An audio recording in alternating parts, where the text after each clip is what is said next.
Y vamos a otro tema que también es súper relevante. ¿Cómo asegurar que la nueva Constitución se redacte de manera descentralizada? Esta es la pregunta que se hacen algunos representantes de las regiones, quienes temen que sus demandas y urgencias no sean consideradas en la próxima Carta Magna. Queremos profundizar en este tema. Estamos para esto con Egon Montesinos, doctor en Ciencias Políticas y director del Centro de Estudios Regionales y de Desarrollo Territorial de la Universidad Austral. Muchísimas gracias por estar con nosotros y muy buen día.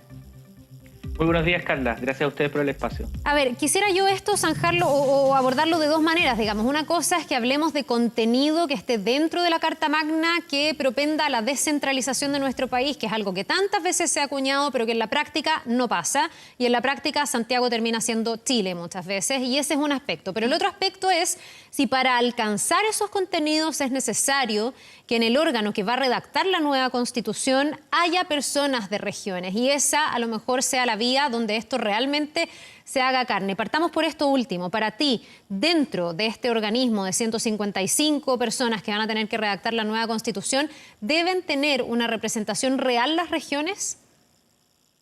Bueno, Carla, primero que todo hay que considerar que de los 155 constituyentes que van a estar formando parte de esta convención, 108 van a representar regiones, es decir, van a ser personas que esperamos sean provenientes de regiones, porque hoy día los requisitos son los mismos que existen para ser candidato a diputado, y muchas veces hay gente que no pertenece a las regiones que viene a ocupar espacios en las circunscripciones para elegir a estas autoridades. Solo 47 de los constituyentes, de los 155, van a ser de Santiago. Entonces ese es un primer elemento que es objetivo. Pero después viene, bueno, ¿quién va a representar? Y en ese sentido, yo creo que ahora en esta semana hemos sido testigos de una especie de festival de nombres, de festival de ideas, de festival de requisitos, de pontificar independientes, satanizar políticos, pontificar dirigentes, satanizar carreras políticas, etcétera. Entonces yo creo que, y esta semana además se ha concentrado mucho en rostros, pero no en ideas. Sí. Entonces, la preocupación que hemos venido sosteniendo un grupo de regionalistas, académicos, líderes políticos, etcétera, fundaciones, es que efectivamente los contenidos que se van a discutir puedan ser contenidos que permitan que Chile se descentralice un poco más en lo político, en lo administrativo, y se puedan resolver problemas que hoy día son muy urgentes en regiones. La pobreza urbana que se vive en Santiago es muy dura, no que cabe duda de eso. Pero la pobreza que se acrecienta más por vivir a 5 horas de un hospital tipo 1, vivir en zonas apartadas. Chile en regiones vive en 11 millones de habitantes. En Santiago solo viven 7 y tantos millones de habitantes, considerando la región metropolitana. Entonces la gran tarea es, bueno, ¿qué van a discutir estos 108? Si separamos los constituyentes de regiones, ¿qué ideas van a plantear? Van a plantear un Chile más descentralizado, unitario, regional, federal en una de esas, aunque lo federal es una idea que es un poco complicada, pero bueno, hay que pensar que estos 108 constituyentes ojalá sean personas que primero sean de regiones y que tengan una sensibilidad de reconocer las problemáticas regionales que se viven. ¿Sí? Sí, lo que pasa es que a eso me refería yo con mi pregunta, porque en el fondo esto va a funcionar bastante similar al Parlamento, a la Cámara de Diputados, con cupos por distritos y también con el mismo mecanismo de elección, con este sistema de ONT. Pero muchas veces pasa que tenemos parlamentarios que van por una determinada región sin ser de esa región, se van a vivir a esa región, pero no sé si necesariamente tienen un arraigo con esa región. Porque si no, uno pensaría que ya por tener parlamentarios que representan a regiones, Chile estaría más descentralizado, y la verdad es que eso no ha ocurrido. Entonces, por eso te pregunto si la composición debería ser con gente que realmente represente los intereses regionales, gente que de verdad esté ligada a las regiones, y si eso es una materia de avance. Después viene lo de los contenidos, que estoy absolutamente de acuerdo contigo, que es lo más relevante. Sí, o sea, primero es imposible asegurar con un requisito de que alguien habite, viva en regiones. Eso ni siquiera los diputados ni los senadores lo cumplen. Claro. Pero yo creo que en este sentido, como se ha dicho, Chile después del 18 de octubre, después del 25 el 18 de octubre, 25 de octubre de este año, es un país que tiene un mayor consumo de información social y política. La gente no compra estas campañas del terror, campañas del miedo, y por tanto está mucho más informada respecto de qué se quiere representar y quién va a representar eso. Por tanto, yo creo que aquí hay una gran responsabilidad de la propia ciudadanía de las universidades, incluso los partidos políticos, de que los partidos políticos, si ya están planteando que cediendo sus cupos, por ejemplo, independientes, que también no permitan que líderes nacionales vayan a representar territorios que muchas veces carecen de liderazgos políticos, pero a juicio de los partidos políticos. Es decir, carecen de liderazgos regionales y políticos a juicio de los propios partidos, no a juicio de la ciudadanía regional. Si hoy día, Carla, la fidelidad de los líderes políticos regionales es nacional. Fíjate tú que para inscribir un candidato a concejal de una comuna lo más alejada de Santiago, por ejemplo, Mafil, Aysén, Gualaihue, el candidato a concejal lo inscribe el presidente nacional de su partido. Claro. Es decir, ese candidato a concejal le debe una lealtad al líder nacional. Entonces así se va construyendo históricamente lealtades regionales que son nacionales, no son lealtades al territorio. Los intendentes regionales son burócratas leales a un rey, así decía, o al menos así significaba la palabra de origen Borbón. Los intendentes significa eso, tiene una concepción asociada a un gendarme, a un vigilante, a alguien que controla. Los intendentes no son representantes de la región ante el nivel central, son representantes del nivel central en la región. Claro. Por tanto, a nivel regional no hay tradición de representación política. Por tanto, cuando un partido político dice es que no tenemos representantes que puedan asumir este rol, es porque ellos no están viendo o no les gustan los liderazgos regionales que están dispuestos a asumir representación territorial. Sí, entonces, yo creo que ahí hay esto puede ser gran parte o puede explicar en gran parte el que al final las decisiones locales terminan siempre dependiendo de la venia del gobierno central. Hay muchas cosas que al final si Santiago no da el ok en las regiones no se pueden ejecutar. Ahora, te quiero preguntar cómo se avanza en materia de descentralización y cuántas herramientas se pueden introducir dentro de la Constitución, porque hoy día la Constitución, y lo tengo aquí, sí habla de la descentralización. Si hay un manifiesto, se debería atender a la descentralización. Dice que, esto es en el artículo 3º, entiendo, la administración del Estado será funcional y territorialmente descentralizada o desconcentrada en su caso de conformidad a la ley.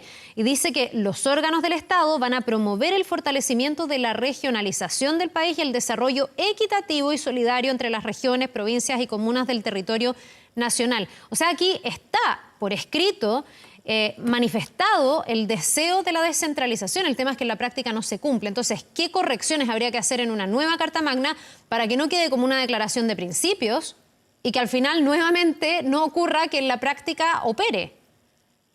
Bueno, eso que aparece en la Constitución es el principio que movía la descentralización para Pinochet, para la dictadura.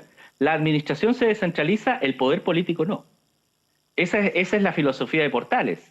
Para garantizar la unidad nacional hay que tener un Estado fuerte y centralizado. La administración se descentraliza, el poder político no. Era la filosofía de Mitre, por el otro lado también. Por lo tanto, eso, por ejemplo, en la misma Constitución que tú leíste, ¿sí?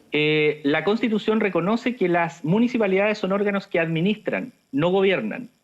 Los gobiernos regionales, que son autónomos, por la ley 19.175, son dirigidos por un órgano desconcentrado, que es un intendente.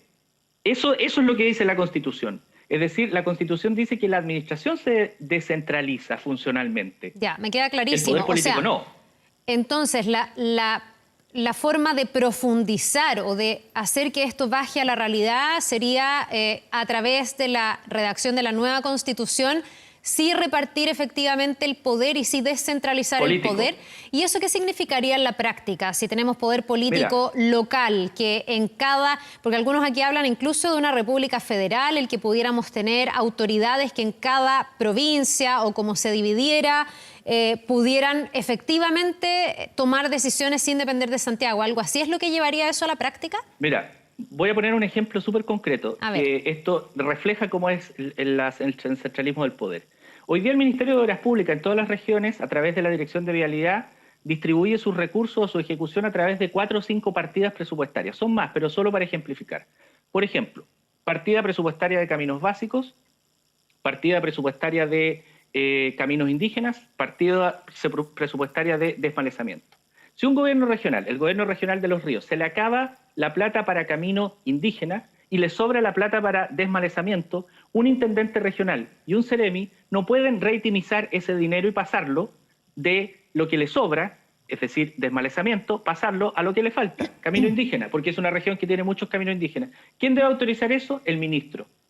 Es decir, el poder político está centralizado. Entonces, cuando hablamos de descentralización, en concreto, esto implica que un intendente, futuro gobernador regional, con un CEREMI, secretario regional ministerial de Obras Públicas, si ven que el ítem de camino indígena le está faltando y le está sobrando en camino básico o desmalezamiento, bueno, tenga la autoridad política y administrativa regional para reitimizar. No está cambiando recursos para ponerlo en, no sé, una obra que es distinta al espíritu que maneja el presupuesto de Obras Públicas. Sí. Por lo tanto, ahí tienes una clara señal.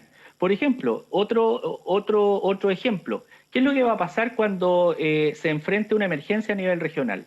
Hoy día, quien preside el Comité Operativo de Emergencia es la autoridad designada intendente regional en un comité operativo que está representado por puras autoridades designadas. Las autoridades locales no están en los comités operativos de emergencia, los alcaldes no están ahí. Y son los primeros que enfrentan la emergencia, son los primeros que la ciudadanía le dice, alcalde, por favor, acá se va a inundar este estero. El alcalde dice, chupaya, yo no estoy en el comité operativo regional, no tengo las máquinas de vialidad, no puedo mandar para allá las máquinas y no la están mandando para otro sector. Entonces, primero la Constitución debe reconocer que tiene órganos subnacionales que son políticos. Es decir, un gobierno regional que tiene autonomía política no es gobernado por una autoridad política electa. A partir del otro año la vamos a tener. Pero esa autoridad tiene que tener competencias y recursos de acorde a la función que desempeña para poder ejercer una relativa autonomía. Sí, es que eso te quería preguntar, si los gobernadores electos no van a tener esa autonomía y esas facultades, que fue una larga discusión en el momento en que esta idea se puso sobre la mesa, porque algunos decían, otra vez va a quedar una figura con pocas competencias para tomar decisiones por sí mismo y nuevamente va a quedar supeditada al poder central. ¿Se corrige de alguna manera o esta tampoco es una corrección y por lo tanto va a ser en la nueva Constitución donde va a estar la oportunidad de poder efectivamente repartir el poder político a nivel local? Mira, nosotros afortunadamente vamos a salir del grupo de los países OCDE, que nos gusta tanto compararnos como país, en donde solo 2 países no eligen a sus autoridades regionales, Turquía y Chile. Sí. Yo no he escuchado a ningún líder político de Chile querer parecerse a la democracia de Turquía. Solo se admiran de pronto las novelas de Turquía, pero de la democracia no. Ninguno quiere parecerse. Vamos a salir de ese grupo eligiendo a nuestra autoridad regional. Esa es una anomalía que tenemos como país. La vamos a corregir. Es verdad, se va a, de alguna manera, a tener competencias limitadas para el gobernador regional, pero que son suficientes en mi concepto para gatillar un proceso de centralización mucho más profunda. Ahora, se abre una oportunidad que es maravillosa. Revisar las atribuciones del delegado presidencial regional en un proceso de discusión de una nueva constitución. En mi concepto, el delegado presidencial regional debiera quedar solo con las atribuciones de seguridad interior del Estado. ¿Por qué un delegado presidencial regional va a tener atribuciones de gestión como las tiene hoy día? Hoy día un artículo de esa reforma, Carla, dice que el delegado presidencial regional debe hacer presente las necesidades de la región a las autoridades nacionales correspondientes de manera oportuna. ¿Eso qué significa en la práctica? Que un delegado presidencial regional puede irse con un comité de vivienda de la comuna de Lanco a hablar con el ministro de Vivienda sin el gobernador regional y el gobernador regional se entera que le asignaron 100 subsidios de vivienda al comité de Lanco sin él. Eso es generar conflicto. Entonces, ¿cómo corregir eso? Simplemente haga que haya coordinación intrarregional entre estas 2 autoridades para solucionar los problemas de este comité de vivienda de la comuna de Lanco. Eso es un tremendo vacío que hoy día está, pero que creo que ya se puede corregir en esta discusión de la nueva Constitución. Pero creo que el gran paso es haber elegido gobernador regional. Muchos aspirábamos a que el gobernador regional se eligiera con todas las potestades y facultades que tiene el intendente hoy, salvo las de seguridad interior del Estado. No creíamos conveniente que un gobernador regional se quede al mando de las policías, al mando de las Fuerzas Armadas, al mando administrativo, a nivel regional, por las cosas que ya sabemos que suceden con eso en América Latina. Entonces, este es un gran paso y se abre una nueva oportunidad. Ojalá que las personas que integren estos 108 escaños de regiones vengan con una sensibilidad de lo que significa desigualdad territorial, de lo que significa no poder tener autoridades y niveles subnacionales con capacidad política de gobierno. Solo con capacidad administrativa no sirve. Y que efectivamente podamos hacer que haya menor desigualdad entre regiones y menor desigualdad a nivel de comunas. Ahora, Egon, con todo lo que te he escuchado, es más o menos seguir con la estructura actual, pero con efectivamente la posibilidad de que tengan poder local aquellas autoridades que quedarían mandatadas para eso. ¿Tú no crees en una reconfiguración de nuestro territorio? Algunos hablan, como te decía, de un Estado federal, que a lo mejor pudiéramos dividirnos políticamente distinto y administrativamente también. ¿Qué tan profunda debe ser la reestructuración o no? ¿Está bien como está y hay que darle competencia a los gobernadores, a los alcaldes, tal vez en algunas instancias también? Carla, el federalismo significa pacto entre iguales para dar lugar a una unidad superior que me preserve la diversidad territorial que dio origen al pacto nacional. Hoy día las regiones... A ver, el Estado Nacional creó a las regiones. Es distinto a los federalismos que funcionan, en donde los territorios dan lugar a USA, un poco para entenderlo así. Sí. California, Florida, existían previamente a lo que hoy día se conoce como USA. Para pactar, para haber federalismo, tiene que haber capacidad de pactar. El pacto es entre iguales. Yo creo que el federalismo sí podría servir en Chile para dar respuesta un poco a las demandas territoriales que van asociadas a las demandas de los pueblos originarios, lo que se conoce en la literatura como federalismo asimétrico. Es decir, el país funciona como un Estado unitario regional descentralizado, pero en ciertos territorios tiene un funcionamiento similar a cómo sería un Estado federal. Yo tampoco quiero un federalismo que, por ejemplo, implique que Antofagasta gaste lo que genera como ingreso. Porque ¿qué quedaría para Aysén? ¿Qué quedaría para Los Ríos, que somos el 1,1% del PIB, por ejemplo? También tiene que haber redistribución. A un federalismo. Exactamente. Entonces, yo creo que hay que revisar todos los modelos en esta discusión y yo creo que efectivamente nosotros sí podemos avanzar hacia un Estado regional descentralizado. ¿Qué significa eso? Que las regiones que actualmente existen se le asigne poder político, económico y luego administrativo.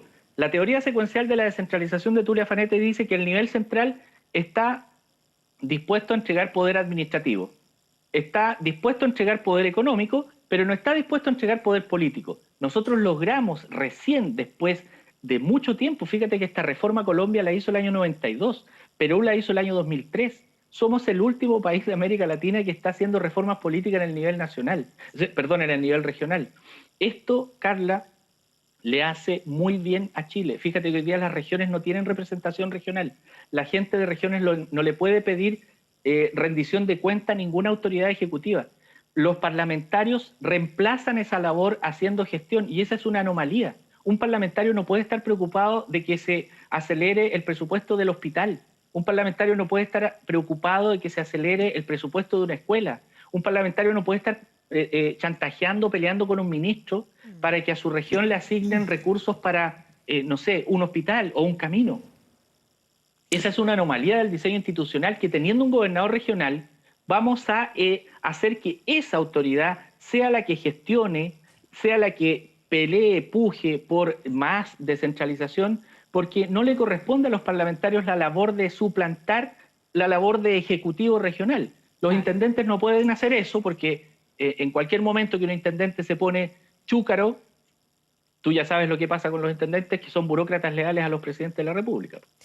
Bien, pues hay una buena oportunidad por todo lo que estamos conversando en la nueva Constitución, también para a lo mejor redefinir el rol de los gobernadores respecto del delegado presidencial. Me parece muy interesante, Egon, así que vamos a quedar bien atentos a lo que pueda ocurrir, a ver si es que de una vez por todas efectivamente hablamos de un país descentralizado. Egon Montesinos, doctor en Ciencias Políticas y director del Centro de Estudios Regionales y del Desarrollo Territorial de la Universidad Austral. Muchísimas gracias por habernos acompañado esta mañana. Gracias a ustedes, Carla. Que te vaya bien, un buen día. Gracias.